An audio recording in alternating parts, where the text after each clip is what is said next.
नमस्कार बंधुरा नवदिगंत चैनल पक्ष থেকে আপনাদের সকলকে জানাই স্বাগতম। তো বন্ধুরা এখন আমি আপনাদের সাথে এই ভিডিওতে একটি গুরুত্বপূর্ণ আপডেট শেয়ার করতে চলেছি।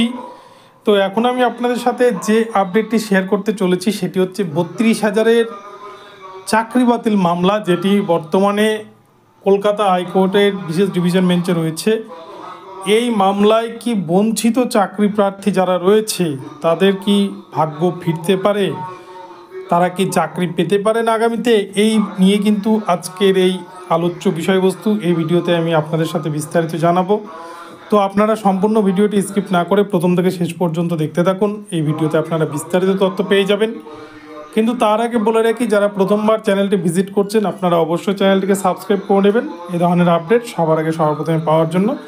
তো চলুন তাহলে আমরা এবারে আজকের এই আপডেটটি বিস্তারিত প্রথম থেকে শেষ পর্যন্ত দেখে নিই। তো বন্ধুরা আপনারা অনেকেই কিন্তু ৪২,৯৪৯ রিক্রুটমেন্ট প্রসেসে ভালো ইন্টারভিউ দিয়েছিলেন, ভালো একাডেমিক্স মার্কস ছিল এবং টেটের মার্কসও অনেকেই ভালো ছিল, কিন্তু অনেকেই কিন্তু সেই সময় বঞ্চিত হয়েছিলেন। কেননা প্রাথমিক শিক্ষা পর্ষদের তৎকালীন চেয়ারম্যান মানিক ভট্টাচার্যের যে বুদ্ধি, সে বুদ্ধির কাছে কিন্তু হার মেনেছিল সকলেই, এবং যার জন্য কিন্তু আজও বঞ্চিতরা বঞ্চিতই রয়ে গেছে। আজও কিন্তু তাদের বিচার সঠিকভাবে কোর্টে হয়নি। যদিও কলকাতা হাইকোর্টের সিঙ্গেল বেঞ্চ এবং ডিভিশন বেঞ্চ ৩২,০০০-এর প্যানেলকে রিপ্যানেল করার নির্দেশ দেন, তারা সেখানটায় দুর্নীতির ইঙ্গিত পেয়েছেন এবং দেখেছেন যে কম নম্বর পাওয়া চাকরি প্রার্থীরা তারা চাকরি পেয়েছেন অনেকেই, এবং তার থেকেও বেশি নাম্বার পাওয়া ক্যান্ডিডেট তারা কিন্তু চাকরি পাননি। অপরপক্ষে 5%-এর অ্যাডিশনাল যে প্যানেল লিস্ট দেওয়ার কথা সেটিও প্রাইমারি বোর্ড দেয়নি।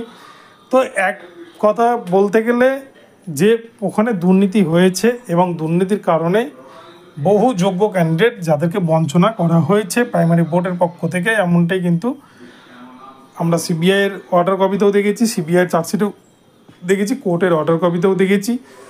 তো এর মধ্যেই কলকাতা হাইকোর্টের সিঙ্গেল বেঞ্চের বিচারপতি প্রাক্তন বিচারপতি অভিজিৎ গঙ্গোপাধ্যায় প্রথমে ৩২,০০০-এর প্যানেলকে বাতিল করেন, সেখানে 3 মাসের মধ্যে ইন্টারভিউ নিয়ে রিপ্যানেল করার নির্দেশ দেন। সেই মামলা যায় ডিভিশন বেঞ্চে। ডিভিশন বেঞ্চও সুব্রত তালুকদার ডিভিশন বেঞ্চ, তিনিও কিন্তু একই নির্দেশই প্রায় বহাল রাখেন। তারপরে সেই মামলাকে প্রাইমারি বোর্ড নিয়ে যায় সুপ্রিম কোর্ট। সুপ্রিম কোর্ট থেকে মামলাটিকে পুনরায় বিশেষ ডিভিশন বেঞ্চে পাঠায় বিচারপতি তপব্রত চক্রবর্তীর বেঞ্চে। যে বিচারপতি তপব্রত চক্রবর্তী কিন্তু আপনারা দেখেছেন গত কয়েকদিন আগেই ওবিসির মামলা, যেখানে কিন্তু 14 বছর পরে যে মামলা জাজমেন্ট এসছে, ওবিসির 2011 সালের পরে কতগুলি জনজাতিকে ওবিসিতে অ্যাড করা হয়েছিল ওবিসি সম্প্রদায়ের মধ্যে, তো সেই সার্টিফিকেটগুলো কিন্তু বাতিল করে দিয়েছে কলকাতা হাইকোর্টের বিচারপতি তপব্রত চক্রবর্তী স্যার। তো এই তপব্রত চক্রবর্তী স্যারের বেঞ্চেই কিন্তু এই ৩২,০০০ নন টেন্টের চাকরি বাতিল মামলাটি রয়েছে, এবং এই মামলার জাজমেন্ট কিন্তু ভোটের পরে জুন মাসে আসতে চলেছে। তো এই ক্ষেত্রে একটা বিষয় বলবো, তপব্রত চক্রবর্তী স্যার যেহেতু ওবিসি সার্টিফিকেট বাতিল মামলায় দেখেছেন আপনারা, রাজ্য সরকারের অপোজিটে কিন্তু রাজ্য সরকারের বিরুদ্ধে ওবিসি সার্টিফিকেট বাতিল মামলায় রায় দিয়েছেন। তো সেক্ষেত্রে ৩২,০০০-এর চাকরি বাতিল মামলাতেও যেরকম ডকুমেন্টস রয়েছে পিটিশনারদের তরফে এবং সিঙ্গেল বেঞ্চ এবং ডিভিশন বেঞ্চ যে নির্দেশ দিয়েছিলেন তার উপর বেশ করে কিন্তু ৩২,০০০-এর প্যানেল আগামীতে রিপ্যানেল হওয়ার সম্ভাবনা প্রবল রয়েছে। এই কথা কিন্তু বলতে কোনো দ্বিমত নেই, বা এটা বলতে কিন্তু কোনো দ্বিধা নেই।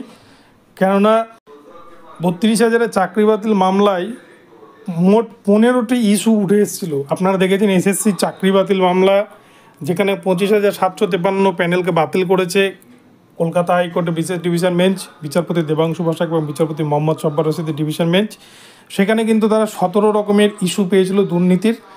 ঠিক সেই রকমই কিন্তু ৩২,০০০-এর নন টেন যে প্যানেল বাতিল করেছিল কলকাতা হাইকোর্টের সিঙ্গেল বেঞ্চ ডিভিশন বেঞ্চ, সেখানটাতেও কিন্তু 15 রকমের ইস্যু সামনে এসেছিলো বলে কিন্তু জানিয়েছিলেন আইনজীবী তরুণজ্যোতি তিওয়ারি স্যার। তার মধ্যে ছিল প্রথমত অ্যাপটিটিউড টেস্ট মামলা, যে অ্যাপটিটিউড টেস্ট নেওয়া হয়নি। তার মধ্যে ছিল ইন্টারভিউতে পেন্সিলে নম্বর দেওয়া। তার মধ্যে ছিল রিজার্ভেশন রুলস না মেনটেন করা।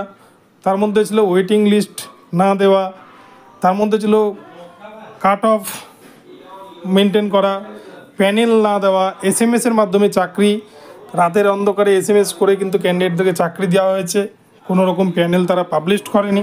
এরকম কিন্তু 15টা ইস্যু ছিল, যে 15টা কারণে কিন্তু সিঙ্গেল বেঞ্চ চাকরিগুলোকে বাতিল করেছিল।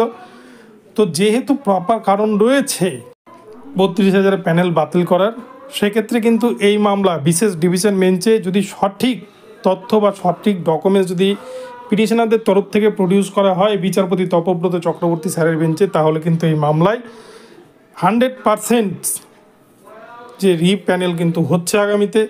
এবং এই 32,000 প্যানেল যদি রিপ্যানেল হয়, তাহলে কিন্তু কোনো যোগ্য ক্যান্ডিডেট যারা রয়েছেন তারা কেউ কিন্তু বাইরে পড়ে থাকবেন না, প্রত্যেকেই চাকরি পেয়ে যাবেন।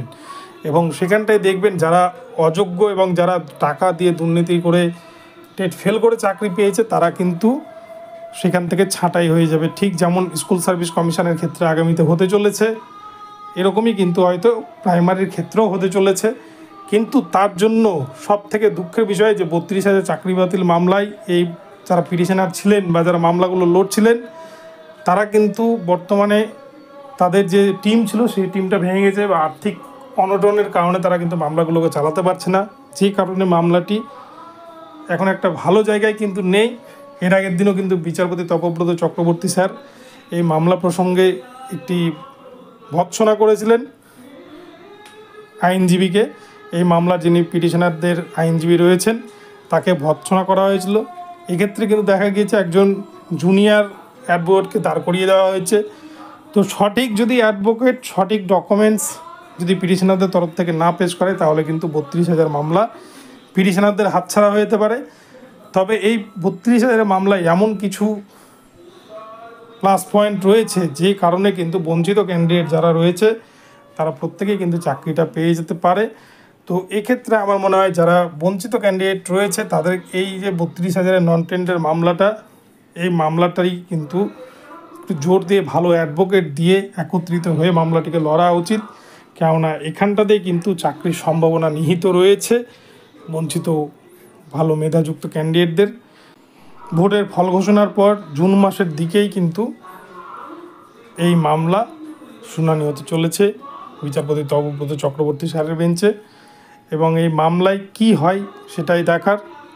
এবং এই মামলাতে কিন্তু যদি ভালো পজিটিভ রায় আসে বা যদি সিঙ্গেল বেঞ্চ এবং ডিভিশন বেঞ্চের রায়টাই বহাল থেকে যায় কলকাতা হাইকোর্টের, তাহলে সেক্ষেত্রে পিটিশনারদের জন্য কিন্তু একটা ভালো আশা আসতে চলেছে, আশার আলো ফুটতে চলেছে।